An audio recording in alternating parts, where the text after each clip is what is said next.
My screen says meeting is now streaming live on YouTube. We're good. Ready? Yes. No, good job, Lori. Mhm. Okay. I'm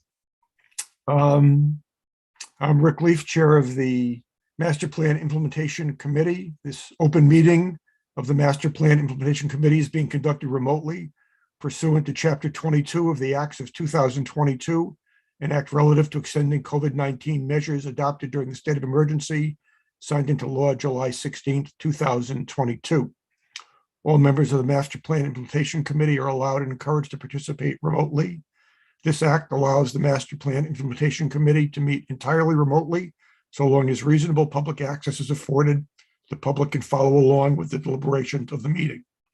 The public is encouraged to follow along using the posted agenda unless the chair notes otherwise. Members of the public who wish to view the live stream of this meeting may do so by going to Northborough Remote Meetings on YouTube via the link listed on the agenda. Ensuring public access does not ensure public participation unless such participation is required by law. This meeting will not feature public comment.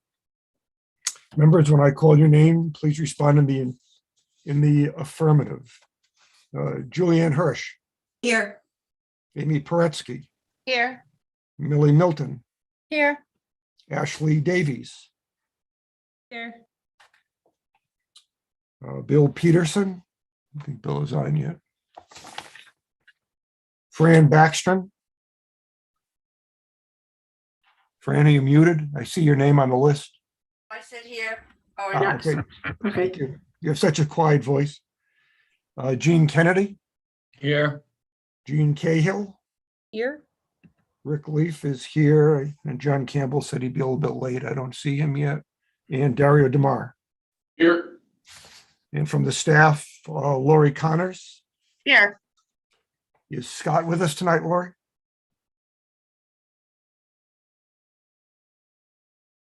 Hello? Lori? No, he's not going to be joining us. Okay. That completes the attendance. Okay, for tonight's meeting, we have two items on the agenda. One is an update on the status of the RFP for the downtown study. The other is an update on complete streets. And then we do have a couple of versions of minutes, May and June, to review. So let's get started with item one, which is an update on the RFP for the downtown study. So Lori, why don't you tell us what's going on?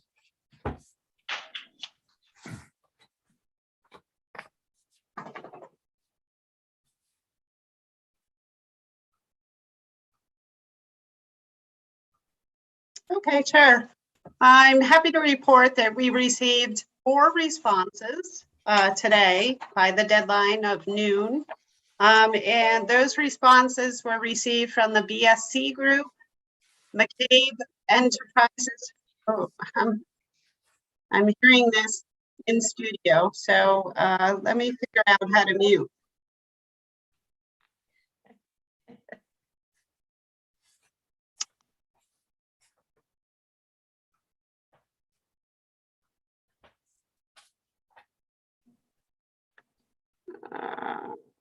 Anybody know how to mute in? Oh, here we go. Okay, I think that fixes it.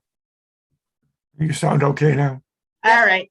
Yeah, that sounds much better. It's very distracting when I'm echoing back to myself. Okay, so we received from BSC Group, McCabe Enterprises, VHB Group, and Weston and Sampson Engineers. So 2 of those I have had experience working with, and of course, you folks have all worked with the VHB Group. I have seen them on the other side of the table, but I have not had experience working with them as a consultant. McCabe Enterprises is new to me. I'm not sure if any of you folks have worked with them in the past. No. Dario, have you worked with them by any chance? He's muted. Dario, you're muted if you're talking. Sorry, yeah, we did a long time ago. Okay, great. So I've already reached out to the folks on the selection committee. So the staff members who are going to be represented on the selection committee are John Kadair and Scott. So they already have the 4 proposals. I made up a little report card. So what I did is I used the RFP to make up the report card, but definitely those who are on the selection committee need to refer to the RFP as you're going through the various proposals, because you know, I pretty much did a matrix. So I kind of like summarized, but I didn't put all of the specifics about how you're supposed to rate the various consultants in the report card. So you still have to use the RFP in order to know particularly what would be a highly advantageous proposal versus the other categories. So, and then the other thing is I did end up issuing an addendum. I got questions from I think about 4 different consultants. A couple of the questions were repetitive. So I went ahead and prepared an addendum in response to those questions. 2 of the questions had to do with the page length. So they were interested in seeing if resumes and like the table of contents could be omitted from the page length. So I went ahead and agreed to that. Then unfortunately, somebody asked me about what our budget was. So I was hoping that that question wasn't going to come up because I suspected that the original VHB proposal was kind of out there as far as costs were concerned. I was thinking that it could be done for less. But they asked the question, so I had to give an answer of how much money had been appropriated. So I have not opened up any of the price proposals as of yet. Generally, we do that after we already evaluate. We go through the first pass of evaluations. We check the references, and then we open up, so we identify who we're going to interview. We do the interviews, and then we open up the price proposals, and that's like the final weight of who we're going to finally go with. So I was a little bit disappointed about that. Oh, and then they did ask for some clarification.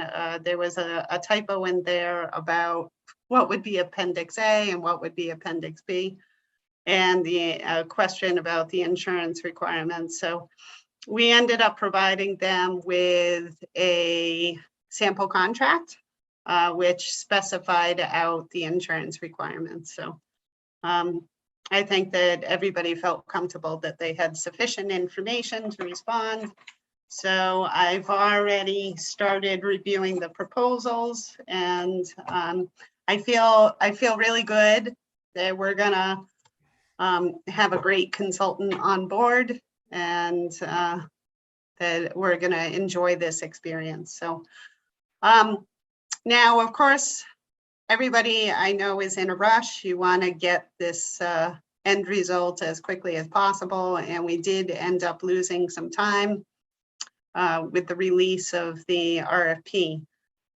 So my proposal that I sent out today before the meeting was those who are on the selection committee, if you could get the various proposals maybe tomorrow and then review them over the weekend, then we could find a time next week that works for everybody.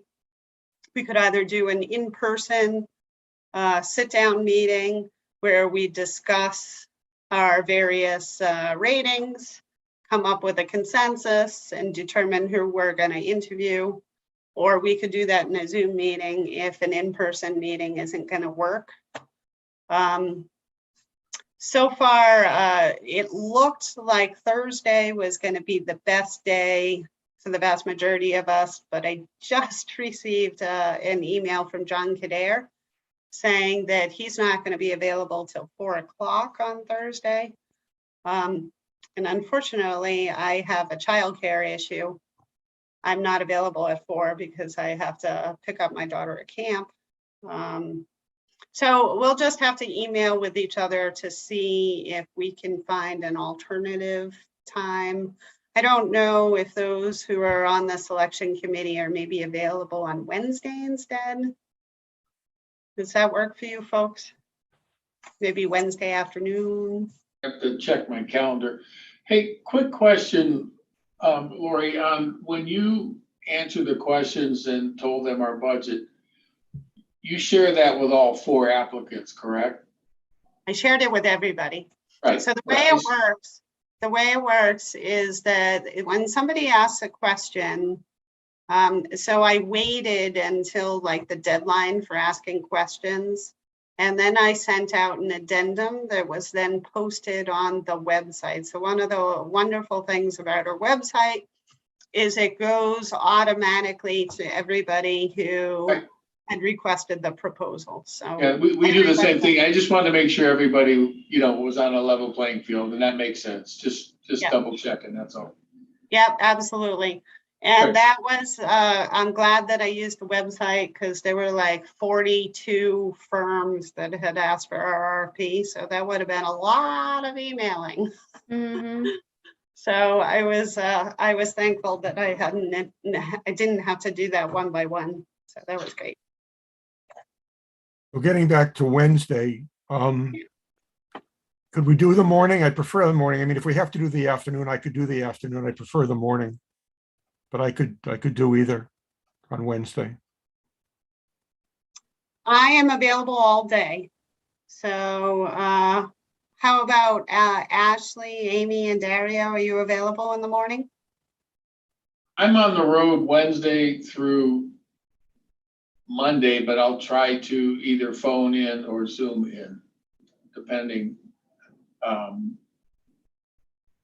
Wednesday and Thursday, I could probably do it even if I'm driving down to Gettysburg. Oh, I was just there like a week and a half ago. Yeah. You got to make sure you take the 2-hour tour. The bus tour is awesome. Right. So it sounds like maybe, I'll try to phone in or Zoom in. And then from Friday on, I'm tied up. well, maybe as if we can do something, maybe we should just, maybe that makes our decision that we do a Zoom, given the fact that Dario's not going to be around. The question is, could we do it in the morning? Could we do like 9 o'clock on Wednesday morning, do a Zoom session? I could Ashley definitely and do that time. How about you, Amy? I'm fine.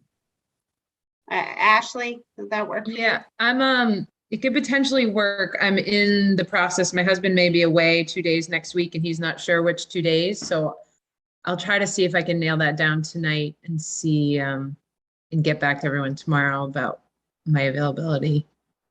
Okay. But I don't have anything scheduled at the moment on Wednesday morning. Okay. all right, so why don't we All right. tentatively say that we'll do a Zoom session? You can, if you can at some point send out the link or have Michelle send out the link, Lori. Yep. For now, at least we'll shoot for 9 o'clock on Wednesday morning and we'll see, get confirmation from Ashley. And you said all the packets are ready to be picked up in the planning office. We can just go in there and get them tomorrow. Yes. So what will be in your packet are the 4 proposals. I'll provide you with a printed copy of the RFP and the addendum, as well as the report card. I emailed the report card to you guys as a Word document. What I like to do with the report card is I like to take notes, jot down like little notes in the squares about, they kind of justify the score. So I don't know if I'm the only one who likes to do that, but I figured I would send it to you as a Word document so that you would have the ability to do so if you wished. The important thing is that the top part of the report card is a yes, no answer. And then the selection criteria, we are ranking from 0 to 3, 3 being best, 0 being pretty much you stink, you're totally unqualified in this criteria. And then the theory is that when we get together and we aggregate the scores, we will be selecting the ones that get the greatest score. So for the interview process, as well as for the final analysis. And ultimately, I will need all of your worksheets. So it is a requirement that we keep the paperwork for, if anybody were to contest the procurement process, I have to be able to demonstrate how all the individuals on the selection committee voted. So if you can know that up front, and it's fine if you want to handwrite your responses, but they just have to be somewhat legible. That would be great. That could be a problem, but I'll try my best. Or I'll you can print. type it. I'll print. Okay.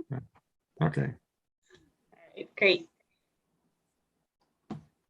So then I think you said, Lori, that you and John will be on vacation the following week, but the idea would be that if we could complete this meeting on the 27th and decide who we want to interview, you'd try and get those things set up and try and interview the second week in August when you guys are back. Yeah. Yes, and there is also a reference check. Oh, sorry. So with the references, I was thinking that it'd probably be easiest if Michelle and I call all the references. And then I can do like a summary on each of the various consultants. And then, because there are certain criteria, selection criteria that are based on the references. So rather than having, unless somebody from the committee has a burning desire to spend time interviewing various references, we could come up with like the questions, the same questions that we're going to ask everybody. So I leave that to you. Does somebody want to help me with the references, or would you rather just have Michelle and I do it? I think it'd be more consistent if you and Michelle did it. So I don't have any interest in that. I'm not sure. Anybody else have a burning desire to do reference No, calls? if you're offering, thank you very much. Yeah, thanks. No, thanks. Okay. Hey, one quick question. How many do we interview? It's up to the selection committee. So I figured probably the top 2, but maybe it's the top 3. So it's whatever So the there's no selection finite committee number. decides. Huh? Okay. No finite number. I was just curious. No, Okay. to be Thanks. determined. Thank you.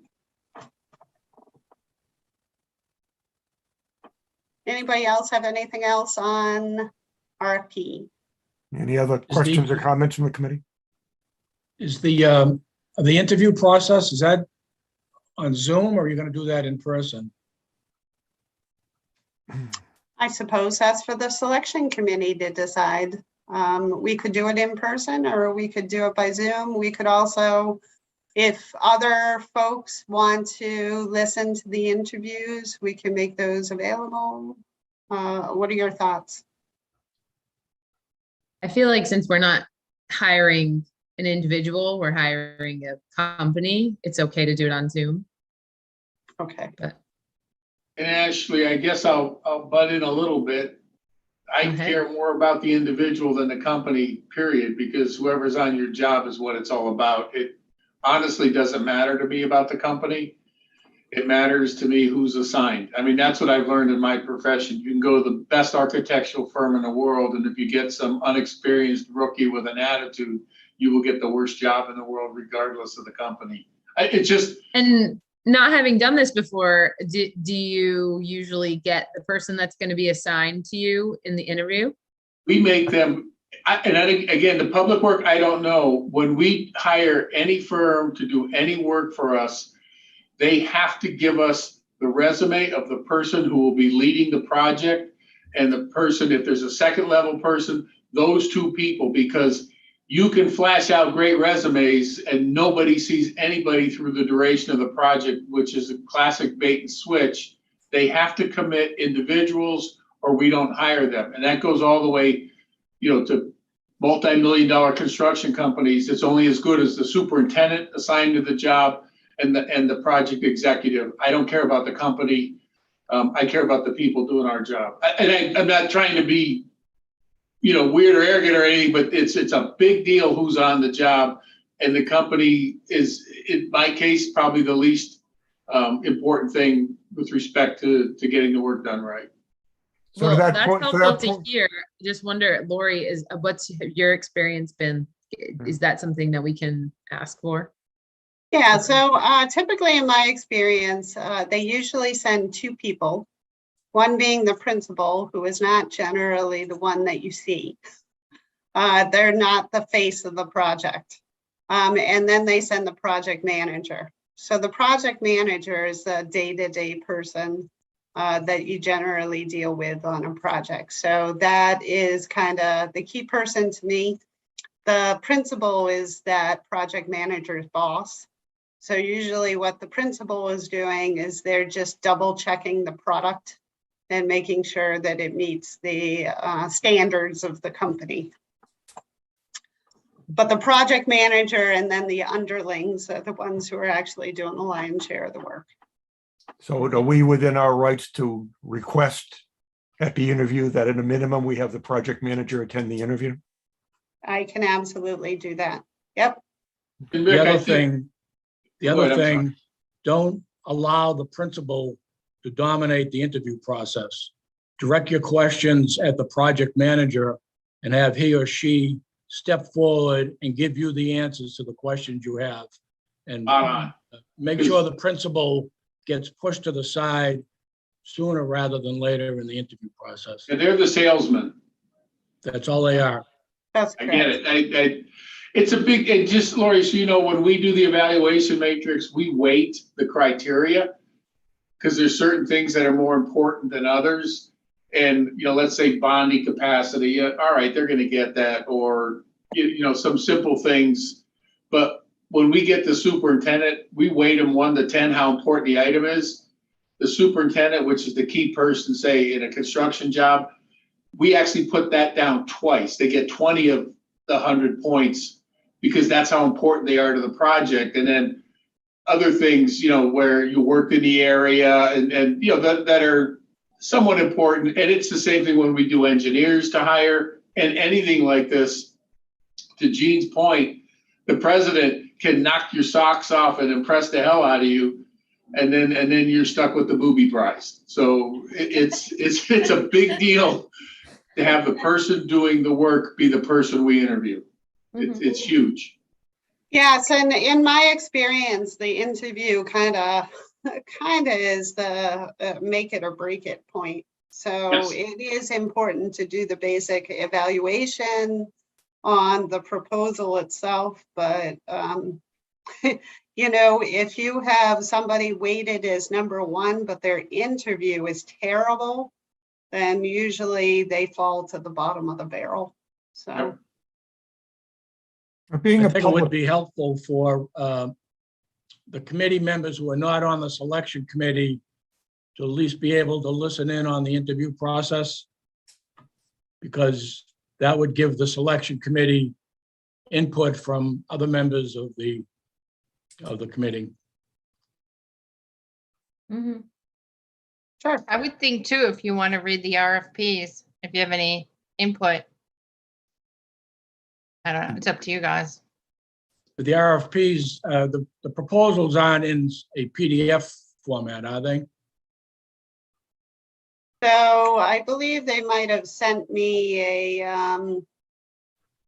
each one sent me a flash drive. I can't really remember. I'd have to double check my notes, but I only received 7 hard copies. So, and also it's important to remember that the 7 people who are actually voting, who are on the selection committee, are the ones. So we have to make sure that we adhere to the process that we set forth in the RFP. And that process says that we have a selection committee, and the selection committee is a subcommittee of this committee and is going to be identifying and selecting the successful candidates. So. Okay, that makes sense. How many people will be on the project? Will there just be one project manager? Like, I remember I read the proposals for the town common, and they all had resumes of the people who were working on the project. Is that what these proposals have to, or is there just Yeah. one project manager that's going to do the whole project? No, there's always multiple disciplines. So there's like a traffic engineer, there's a landscape architect, there's one of the proposals, I believe the VHB has a sub-consultant that are more focused on the economic development side of things. So each proposal has multiple disciplines represented. And so each of those disciplines is looking at a different aspect of the project. So the point person is the project manager. So that's the one that we're going to see at the committee meetings, that we're going to direct all of our questions to. But that person isn't the one doing all of the work. So they're kind of like a higher up person. And then they have the multiple disciplines that are going to be looking at a variety of aspects and kind of feeding into the project manager their pieces. Did they actually give the resumes of the people who are going to be like the landscape architecture, or Yes. is it just, okay, all right, that's good. Yeah, so far I've only really looked at the VHB proposal. So I haven't gotten through the other 3 yet. But I kind of glanced through them quickly because I wanted to make sure that they had the forms and that they had, there's a checklist of items that I'm looking for. So I just kind of breezed through it to make sure that those, I can check off those big categories, but I haven't gotten into the nitty gritty of the others yet. Amy, typically, the project manager, they're all over the board, whether they have management skills or they may have individual skills as well. So I always look at it as the project manager is the conductor of the orchestra. Mhm. They're going to bring whatever instruments they need to play, but often they're playing an instrument or two themselves, depending on their capabilities. And if this was something really special where we were trying to do some really fantastic design, then you'd put as much weight on their lead designer as you would the PM, because that would be the requirement that was most important to us. And in this case, we don't have like a super special issue, because if we were focusing strictly on cost, their ability to price everything would be very close to the expertise of the project manager. And different companies have different levels of expertise, but if there's key players, they usually send you the resume saying, here's our lighting consultant, here's our road consultant, here's our landscape consultant, our traffic consultant, and we're looking for all those different things. So somehow they have to demonstrate how they're going to do it and which people they'll do it with. Okay. I when we did the town common, I read the proposals. It was so long ago, but they did have the resume for the landscape architect. So that was good. to Town common, see. that's really important, on a master plan, we may just say tree. Right. And a line where we're not going to be picking species and looking for shadows and shaded benches. Yep. And on the master plan itself, Amy, you remember that Donnie and Jeffrey, well, the people we kind of saw, Jeffrey was the project manager. Donnie had some specific expertise, but they used at least 5 or 6 other people in developing the master plan also. So that's pretty typical of what they do. not just VHB, but all these firms. Yep. Okay, and we never met or saw any of the other people. No, we never did. Just Donnie and Jeffrey. That's called the making of the sausage.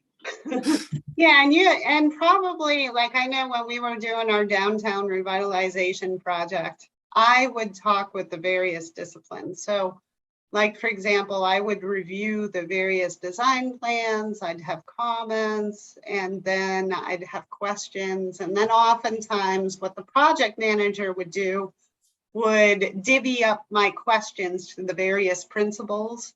So then the responses would come in and they'd be from those disciplines. So traffic, we had, of course, a traffic light that we were redoing. So we had a lot of discussions about traffic signalization and how that was going to work. And so the involvement of the traffic engineer, the signalization expert came in at that point.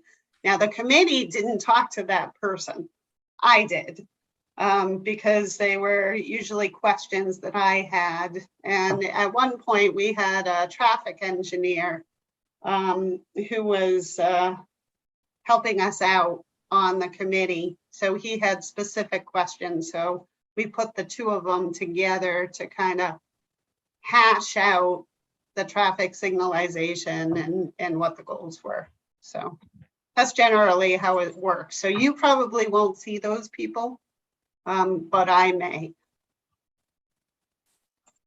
So I have a question on the responses there. You said there are 4 of them that Yes. we're pursuing. Those are not available online though.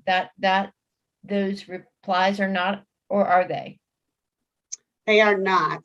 So if you're interested in looking through them, then certainly, I can provide them. Like I said, I can't off the top of my head remember whether I asked for a PDF or not. I think Okay. I did, in which case it would be in the envelopes. So I just kind of opened the envelopes and took the stuff out, and I didn't really pay a lot of attention to that. Okay, So I could very well, make those available if you're interested in seeing them. yeah. Yeah, so if they, because I saw that your responses or your addendum was online, but we couldn't really see exactly what those were responding to. Yeah, so generally I would put the successful proposal. So whichever one is the one we go with, we can post that on our website. We generally wouldn't post the responses like on our website for everybody to see. Sure, okay, But I could provide those to like individual committee members. That would be fine. sure. Any other questions or comments about the process we're going to go into here for reviewing and selecting interview candidates? I have one, Rick. Lori, can you just tell me, does it matter that we interchange the terminologies, calling it a revitalization of downtown and or a master plan of downtown? Because just curious, because we seem to be, changing the words back and forth in conversation. And does that matter or not? Well, of course, I had been told that this was a revitalization effort. So that's why I titled it that way. So that's the way I'm thinking of it. But I guess it's kind of semantics, because it is really a master plan for the downtown. That's really what we're going for. But it's a master plan for the revitalization of the downtown. So, Okay, all right, and that makes sense. I just didn't know whether the scope of service that we were looking for, I didn't want it to be, misleading or misinterpreted. So, I mean, that does actually make sense that it is a master plan of the revitalization of the downtown. But cutting to the chase and just doing revitalization is fine. Thank you. yeah, and I think that most of these firms are very much aware. They tend to have experience with doing this for similar communities like Weston and Sampson. They did Millbury's downtown revitalization plan. So put that in their narrative, and so they know the lingo. They know what we're looking for. Any other comments or questions? All right, so those of us on the committee, let's try and get over to Lori's office tomorrow and get our hands on the proposals. And then based on what we hear back from Ashley, tentatively right now, we're shooting to do a Zoom session at 9 o'clock next Wednesday to talk about our scorecards and see who we'd like to select to interview. And we'll just confirm that, Lori, if maybe after, if you've heard back from Ashley, if you could just send out a confirming email about that. Yes, and I also have to double check with Scott and John and make sure that they're available as well. Great. Okay. So Ashley, let me know, and then I'll check with the other two first thing tomorrow. And also, if I can remind you folks that we close at noon tomorrow. So if you could plan accordingly, that'd be fabulous. If anybody wants me to grab theirs and drop them at their house, I can. It's up to if someone's not around. I should be able to make it in there. If I can't, I'll take you up on that, Amy. But for now, I think I can get in there before noon. Okay, Thank you. thanks. Okay, why don't we move on then to the second item on the agenda, which is an update on the Complete Streets program. I know there's been some work going on with the staff about that. And I was asking Lori about, where do we stand on gathering public input and our ability to provide some input into Complete Streets. So maybe Lori, you could update us on all that. Sure. So the woman who is our main contact at Woodward and Curran, her name is Megan McDevitt. And she provided us with an update today. And essentially what they've been working on is, since we met with them a few weeks ago, they've been kind of compiling the list of projects that we identified at that meeting, and they're like graphically representing them on a map.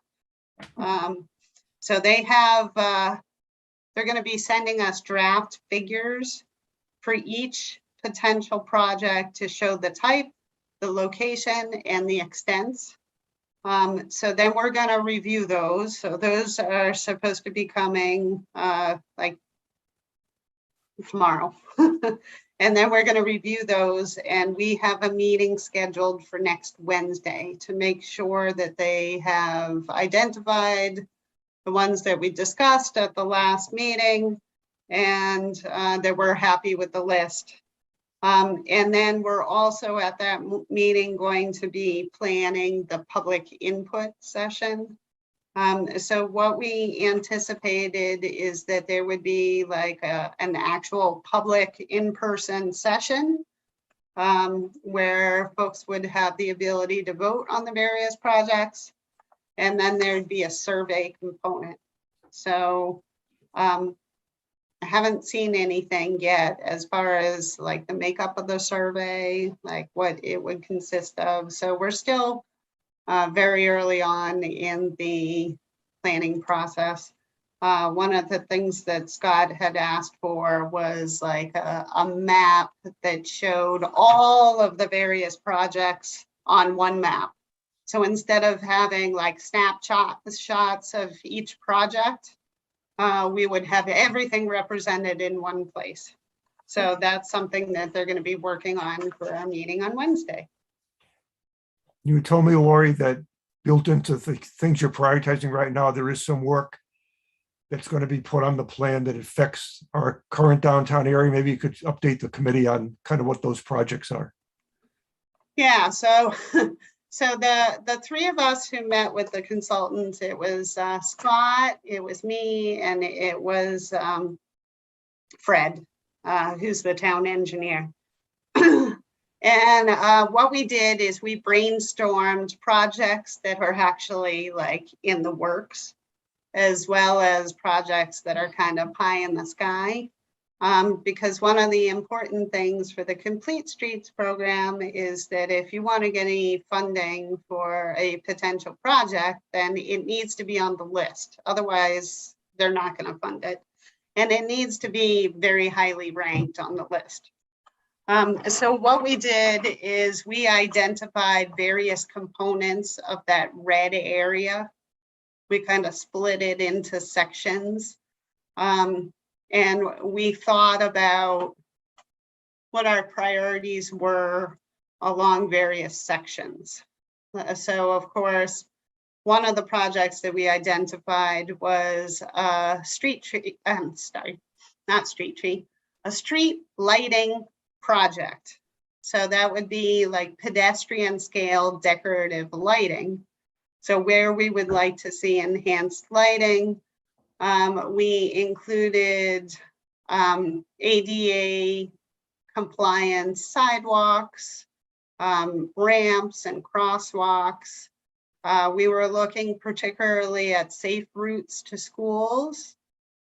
So where there were gaps in the sidewalk network, or where the sidewalks were in poor condition, or there were inadequate crosswalks or ramps, those were projects we identified. It's hard to remember because this was like a month ago and I haven't seen the priority list yet.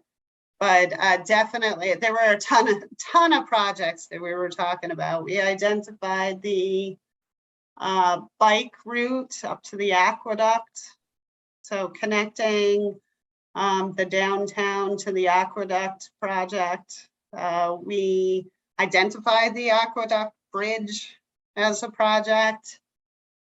So we identified other locations where we thought that the roadways were wide enough that people would want to ride bikes to like parks and playgrounds. So all sorts of things. There were like dozens of projects that we identified. And of course, Scott and Fred identified the lion's share of those projects, but I wanted to make sure that the downtown was definitely represented. So Okay. we'll share that when we get it. Okay. And will those public sessions have opportunity for adding projects, or is it really just going to be feedback on the projects that exist on the list now? Envision that there would be an opportunity to add projects, but the emphasis will definitely be on prioritization of projects. Okay. Because we want to make sure that we have that ranking right. Yeah.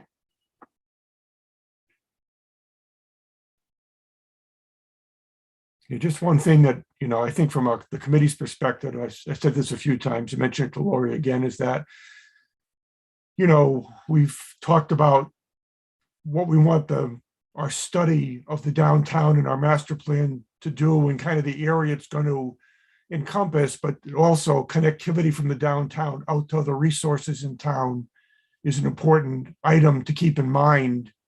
And so to the extent that those can be somehow involved in the overall look at, complete streets and where things are going, would be important. And so, I don't know if it'd be possible even in advance of the public meeting, Lori, if in fact this prioritized or this list of projects is sort of in a state where it's going to be ready to be discussed at a public meeting.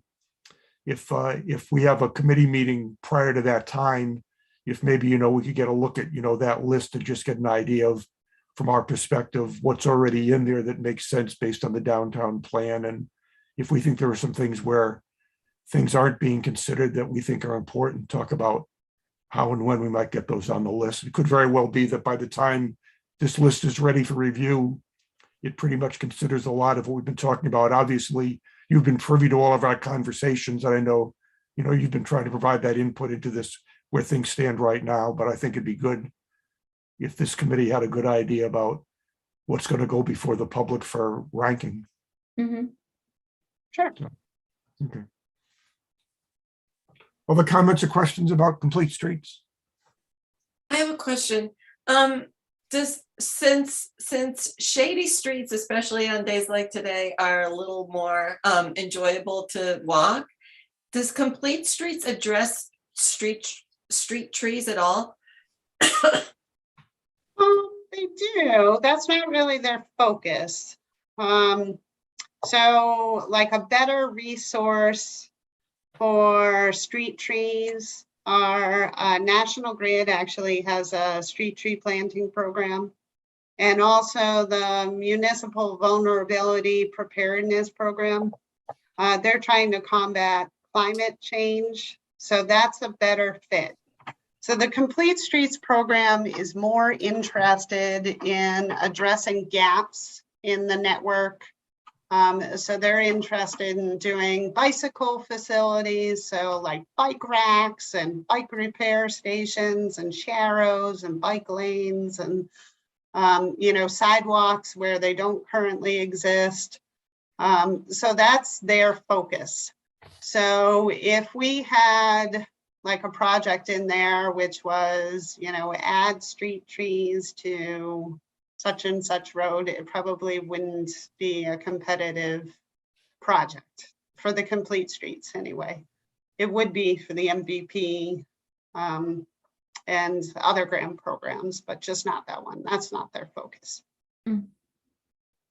Just as an aside, I heard recently that the MVP program may be pivoting a little bit in the next year's round to focus on equitable distribution of these green services and green, like going away from infrastructure and more towards equity and inclusion, which is really interesting in terms of when you're thinking about climate change. So just something to keep in mind as we're moving forward with our planning.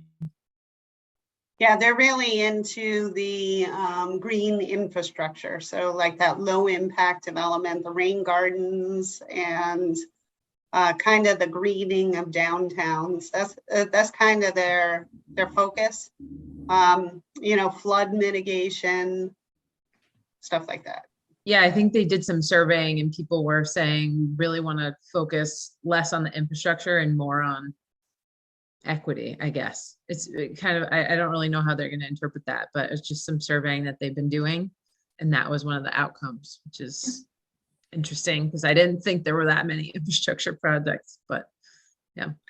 Yes, I did notice in the last grant round that they did have quite a focus on low-income populations as well as non-English speakers. So they require like a huge amount of outreach to those populations, disabled folks and the like. And the good thing is we have housing authority land in our downtown. So, so that is good. That is a population we can serve with a downtown revitalization project. Too bad we couldn't have got 8 more units built there, but that's a different story. Any other questions or comments about Complete Streets? Hearing none. Guess all we have left tonight then is we have a couple of sets of minutes. The May minutes came out yesterday. I know there's been some modifications to those that Lori sent back out again today. Are there any other comments or changes to the May minutes other than what has already been changed in there? I only had one. Oh, go ahead, Julianne. Okay, Julian. I might have missed it, but usually when we do the minutes, it says that the chairperson read the directive from the governor. Is that included in those minutes? I thought it was not, but I don't think it usually is. and the Board of Selectmen meeting minutes, I think we always say the chairperson read such and such. Yeah, we Just have to make that. sure. Sorry, you do We have too? those in the planning board too, Yep. in the minutes. I don't think we've ever had them in these. We I have don't not. remember Lori, I don't know reading if you think that's a requirement, you can add that. It's up to you, but I agree with you, Ashley. I've never seen that in these minutes. I can't remember if she put them in the last time or No, not. well, I don't think so. But- I've never seen it. I wonder if it's a requirement for an elected board, but not an appointed board. I don't know. I mean, If you want us to add that in, we can. I'm Well, it's required to read it, right? It's required to So- read it, yes. So we might as, if it's not a hardship, it's, Okay, Okay, I know let's the put it planning on. board has a long one. In design review, we have a really shorter one. Where it just says, that they were read. So maybe we can just add a short one. Okay, well, let's add that to May. And then might as well add it to June also. Mm-hmm. We're still talking about May right now. Any other comments or changes to May? Other than There what's was just- already been done? There was just one inaccuracy about something I said. I don't know if it's that important. On page 3, 1, 2, 3, 4, 5, 6, 7 paragraphs down that starts with Mr. Leaf asked about Wind Street, Wind Terrace, Park Street, and it says that I included some of those areas, but I didn't. So. All right, let's just take that out then.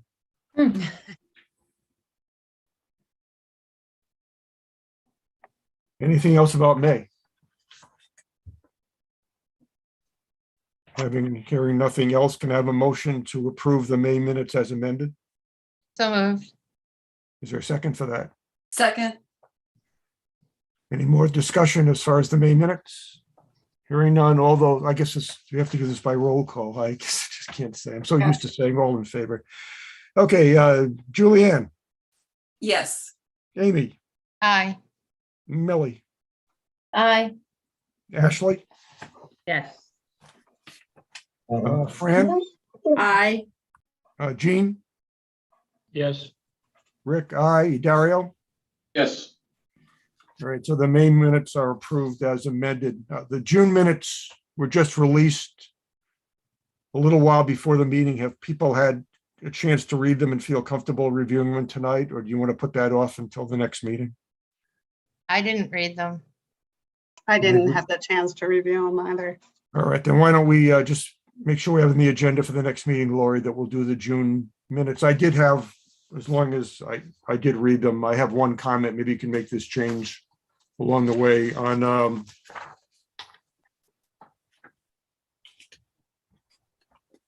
find them here.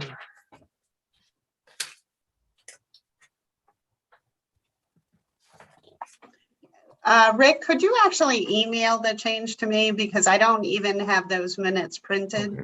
Yeah, I'll So do it'll be that. hard for me to find the Okay, spot you're talking about. Okay, I'll email it to you. That would be Okay, then awesome. we will defer approving the June minutes.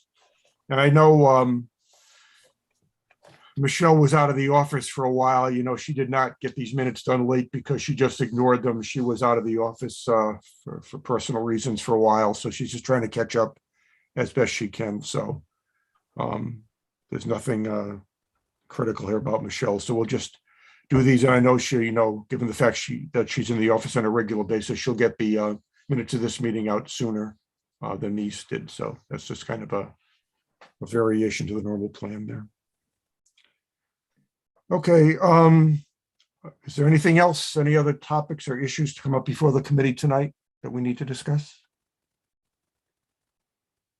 I Hearing have, none. Go ahead, Derek. I have a question. Jean, yeah, go ahead.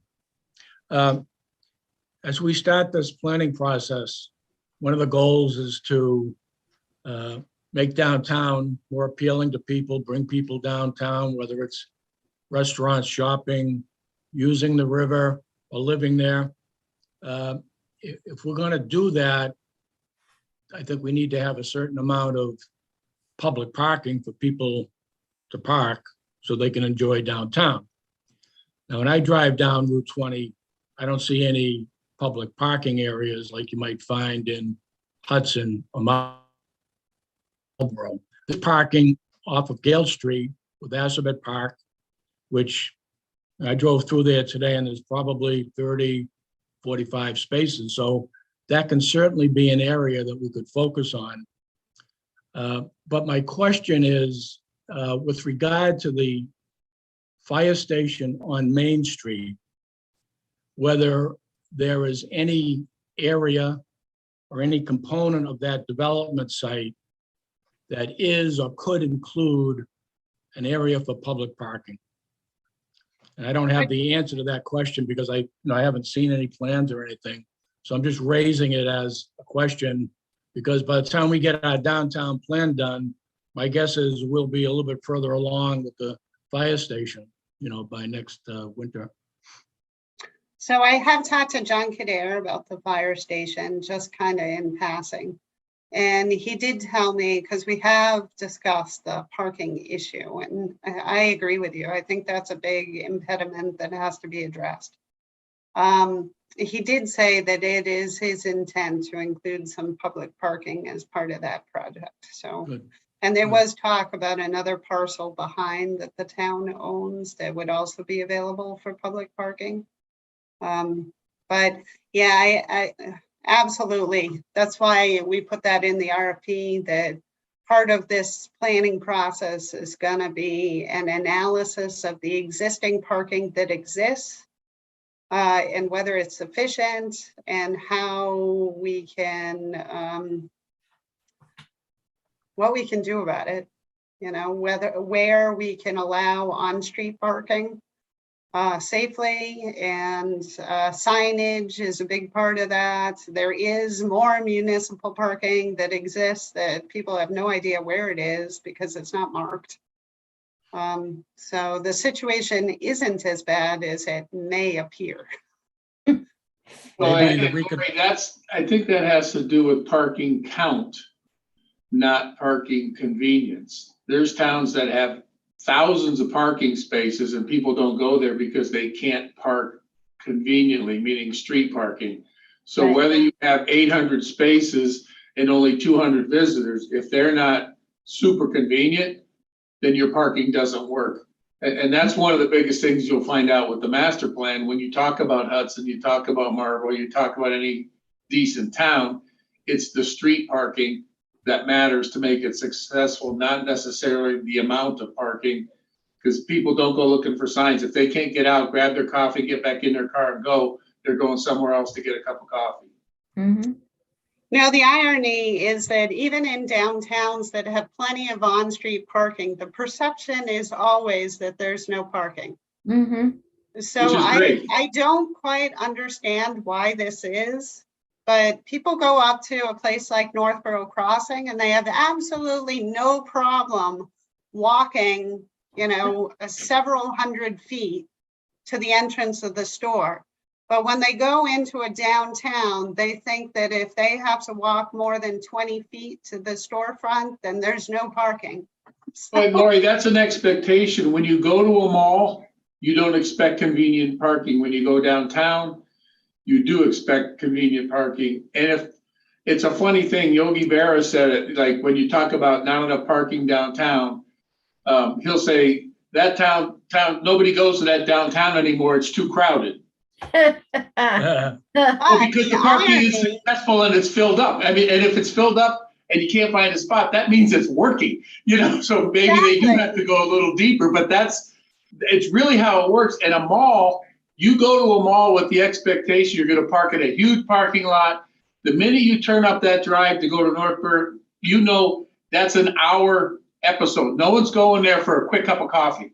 They're going there to buy stuff, to eat dinner, to get groceries.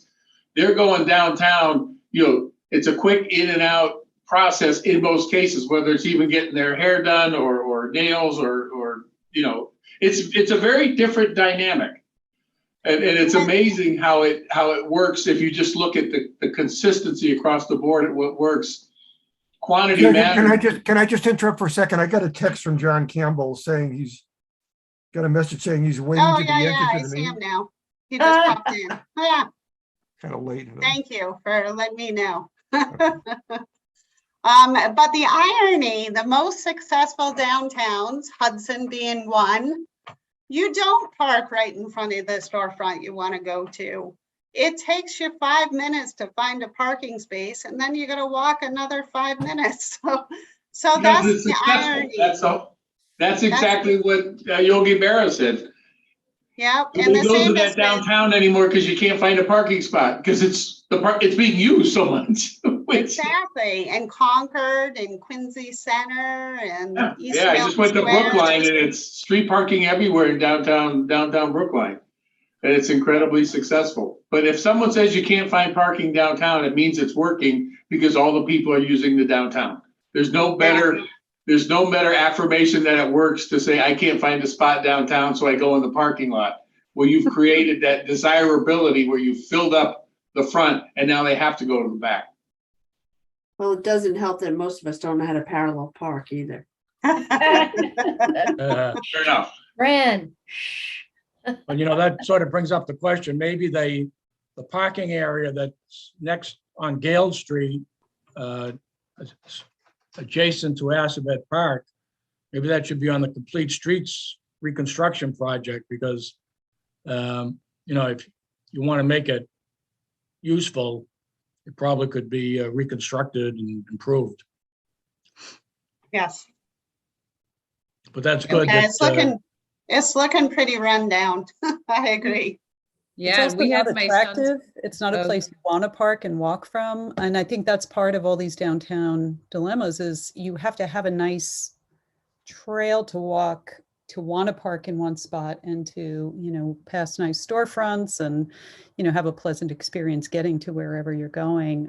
And I keep looking at the landlocked parking lots throughout our downtown, that if they interconnected, if they were metered, if they were striped for convenience, we could create municipal parking out of them that really did fulfill that function of getting people to, you know, multiple choices of places, but also make it a pleasant experience to get out of your car and walk, you know, around the downtown. And another project that we identified is the fact that there's no sidewalk that goes from the Assabet parking lot to the downtown. So that's another big problem. can I, That's a big deal. Well, there is, but there's not one down Gale Street, right? Or Monroe, I can't remember which one that is. Yeah. Gail, It's and only on another- a portion of the street. It's not continuous from the parking lot to, say, the common. There's no parking, there's no sidewalk that goes, connects It those is, two. but then you have to go down South Street and all the way around, right? So, yeah, Right. it's just not convenient. You could do it, but yeah. it Nobody's needs gonna do that. to Go the other way. The other thing Nobody's is we gonna do had- that if they want to go to the common. They're No. just gonna walk at the No. street. Of course not, yeah. And we were there, we had my son's birthday party at the new playground last weekend, and the parking lot was chock full. There was not a single spot. There were people parking on the street. There were people parking along the parking lot on the back of it, under the trees. Like, it was just totally full. Mm. So just the playground use will fill up that lot in the summertime at least. And then, On days like this especially. yeah, exactly. Splash pad's open, it's full. That's, So- we really do need to look at on South Street heading towards Westboro on the side, just, you know, that's so unused over there where the dumpster is, the other access to the pool. Right. You know, Yeah. if we could even just get gravelled parking on that side of the street, parallel to the street. Mm-hmm, mm-hmm. Yep. Okay, anything else before we adjourn?